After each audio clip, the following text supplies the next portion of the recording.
अरे सबको पता है क्या कि राजस्थान में प्रवासी लोगों को आने के लिए हामी भर दी है गहलोत सरकार ने।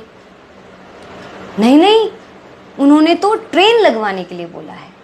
अरे नहीं, उन्होंने बोला है आपको परमिशन दी जाएगी और आप परमिशन लीजिए और परमिशन लेने के बाद आप राजस्थान में आइए, हम आपका स्वागत करेंगे। लेकिन आएंगे कैसे, सवाल ये बनता है। आपने तो परमिशन दे दी, लेकिन आपकी परमिशन हम तक पहुंच भी गई, लेकिन अंदर कैसे आएंगे? आपने तो सील कर रखी है बॉर्डर को। वाह, अगर आपको आने ही नहीं देना था तो आपने बोला क्यों? आपने क्यों परमिशन दी सबको? जैसे जी रहे थे, जैसे कर रहे थे, जैसे मर रहे थे वैसे मर ही रहे थे। आपने ऐसी आशा दिखाकर सबको सड़कों पे तो ला दिया। अब जो सड़कों पे खड़े हैं ना, उन लोगों की जिम्मेदारी कौन लेगा? जो सड़कों पे भूखे मर रहे हैं, जो सड़कों पे कम से कम कल रात से वहां पे सोए पड़े हैं, वहीं पे बैठे हैं, तो आप उन लोग को नहीं जाने के लिए मजबूर कर रहे हैं। अपने जो आपके पुलिस वालों की कोई गलती नहीं है, पुलिस वालों को जो आदेश मिलेगा वो लोग करेंगे। उनको बोला गया है कि आप अंदर नहीं घुसने देंगे, अगर आप जबरदस्ती अंदर घुसने की कोशिश करेंगे तो आपकी पिटाई की जाएगी। और पिटाई बकायदा उनको पिटाई करके पीटा जा रहा है। एक तो वो लोग भूखे हैं, ऊपर से उनकी पिटाई किए जा रहे हो। वो ना अपने घर के रहे ना घाट के, धोबी के कुत्ते बना के रखा है तुमने उनको। अरे उन्हीं के माता पिता ने तुमको ये कुर्सी यहाँ तक पहुंचाया है। आपकी जो ये सरकार टिकी है ना, जिन चार पहियों पे, जिन चार खंभों पे आपकी जो सरकार टिकी हुई है ना, वो खंबे अब हिल रहे हैं। और अगर इनको हिलता हुआ नहीं देखना चाहते हो ना, तो कुछ करो उनके लिए, जिनको तुमने सड़कों पर उतार दिया है, जो अभी सड़कों पे बैठे हैं। कम से कम कल रात से ना उनके खाने की कोई व्यवस्था है। ऑब्वियसली नहीं होगी। कैसे होगी खाने की व्यवस्था? क्योंकि वो वहां से निकले थे अपने गांव जाने के लिए, एक दिन का खाना लेके निकले होंगे। बराबर इतना ही समय लगता है, या जिनका जितना समय लगता है 2 दिन का लगता है, उतने दिन का लेके गए होंगे। जिनके पास नहीं है वो क्या करेंगे? यहाँ तक कि पानी तक की कोई व्यवस्था नहीं है, कहाँ से लाएंगे? सारी होटलें बंद है, सारी दुकानें बंद है। ऐसे में आपने क्या उनको वहां पे भूखा मरने के लिए छोड़ा हुआ है? भूख से तो यहाँ पे भी मर लेते, फिर वहां पे जाके मरने की क्या जरूरत थी?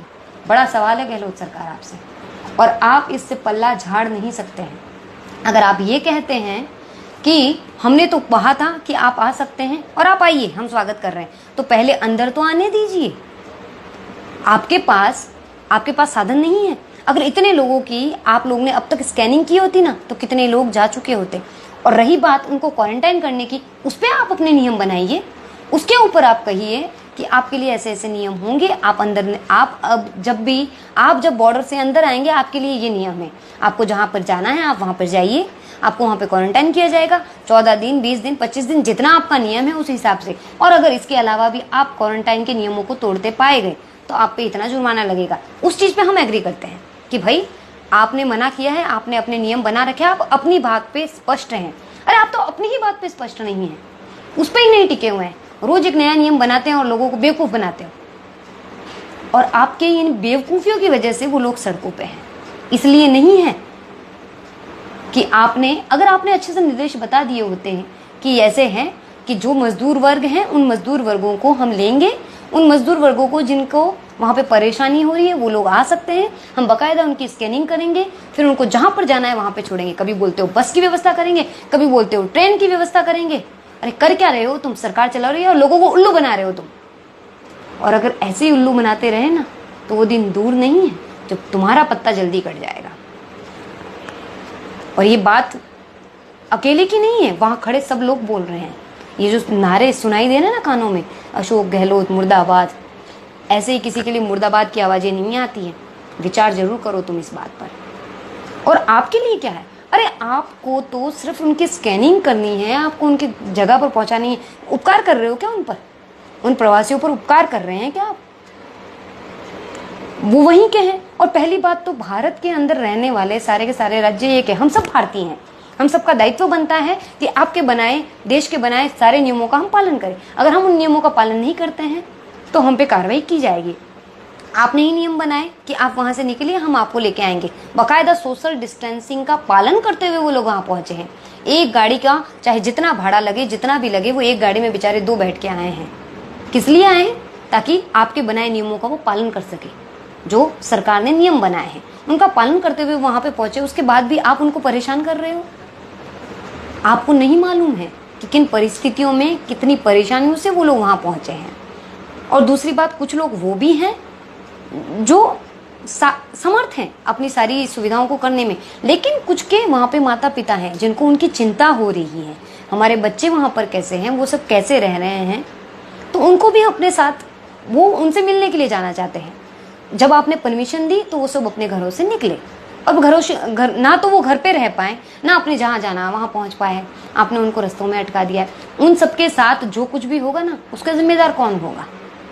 उनके साथ अगर भगवान ना करे उनमें किसी को भी कुछ है और उन सब में वो फैल गया, तो क्या तुम रोक पाओगे? ना आप ना हम, कोई कुछ नहीं कर पाएंगे। उनसे फैली हुई उस महामारी को वो अपने गांव तक, अपने घर तक लेकर जाएंगे, उसका जिम्मेदार कौन होगा? वहाँ पे हजारों की संख्या में लोग जमा हुए हैं, इतनी सारी वहाँ पर 3-3, 4-4 किलोमीटर तक लोग फंसे पड़े हैं। अगर अब तक तुम उनके लिए कुछ कर रहे होते ना, तो वो लोग निकल चुके होते अपनी जगह पर जहाँ पर उनको जाना है। आपने उन्हें अपने फायदे के लिए अटका रखा है।